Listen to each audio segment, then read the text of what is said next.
Mereka yang berselingkuh itu pasti memandang perselingkuhan itu indah. Betul nggak? Kalau nggak indah, kenapa mereka lakukan?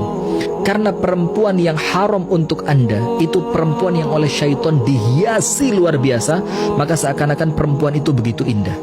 Karena laki-laki yang sedang Anda incar sekarang untuk menjadi teman selingkuhan Anda, itu laki-laki yang sedang dihiasi oleh syaitan.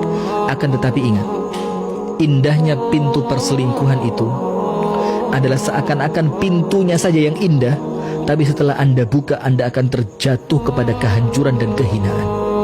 Maka seakan-akan pintu ini oleh syaitan dihiasi begitu indah, supaya Anda tertarik untuk masuk ke dalamnya. Setelah Anda masuk, penyesalan, kehinaan, kehancuran, dosa besar, dan laknat dari Allah Subhanahu wa ta'ala. Maka hati-hati, jangan sampai berani main-main dengan yang namanya perselingkuhan. Anda pertaruhkan kehormatan Anda, harga diri Anda, agama Anda, keluarga Anda, anak turun Anda, akhirat Anda, semuanya Anda pertaruhkan hanya karena nafsu yang sesaat.